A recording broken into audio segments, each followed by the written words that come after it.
Alors voici un moment clé de l'épisode 205 avec l'architecte urbaniste Youssef Tomé. J'ai intitulé cet épisode «Une architecture à l'écoute du présent entre intimité et altérité». Vous verrez que c'est pas un épisode comme les autres. Youssef est un architecte, en tout cas pour moi, l'un des plus fascinants de notre époque. Il est aussi l'un des plus insaisissables. Et donc voilà, il donne peu d'interviews et j'étais très très contente de pouvoir le recevoir au micro de Où est le beau. Il est guidé vraiment par une philosophie du faire et non pas du faire savoir. Il fuit vraiment la presse et il est très... il est un peu sauvage et en même temps,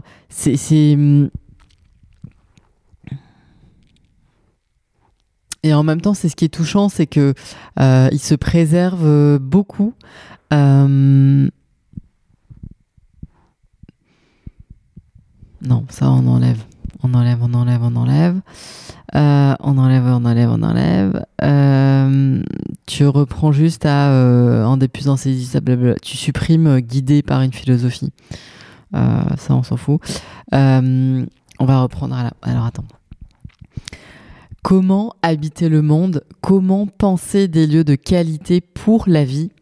Youssef Tomé est franco-libanais. Il travaille aujourd'hui dans plusieurs pays, que ce soit donc la France, le Liban évidemment, la Roumanie, la Grèce. On lui doit notamment l'université Saint-Joseph à Beyrouth et le nouveau quartier de Brazza à Bordeaux.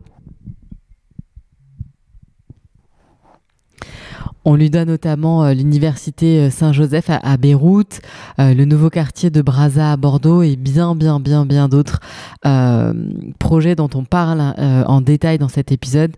Il est l'un des architectes qui m'inspire le plus aujourd'hui par sa grande capacité à penser global en fait et sans dogme, avancer libre, suivre ses intuitions et surtout livrer des batailles essentielles dont il nous parle dans cet épisode, comme celle notamment pour...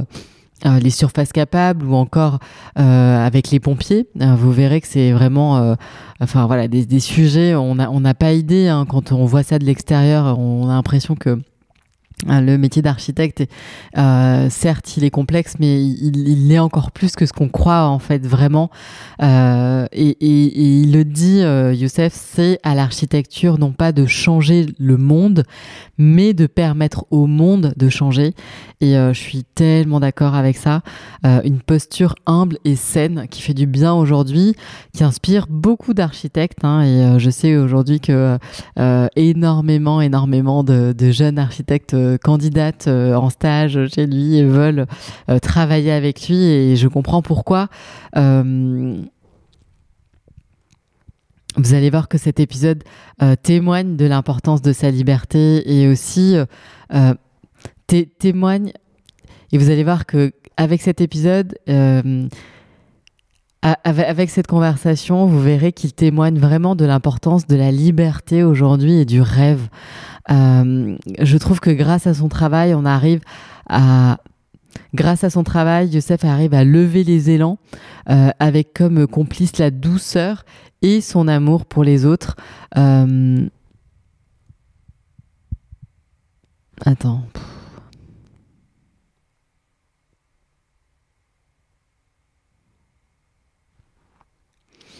Avec comme complice la douceur, ce qui lui donne pas mal d'avance pour imaginer les meilleurs lieux de vivre ensemble, et tout ça sans jamais se compromettre. Je crois que vraiment tout le monde aurait intérêt à ce que les architectes aient plus de place dans les projets. À nous de regarder aussi leur travail à travers ces nouveaux prismes. Cet épisode nous y aide. Si ce passage vous a plu et que vous voulez écouter l'épisode en entier, je vous mets dans les notes de cet épisode-ci le lien vers l'épisode 205 intégral.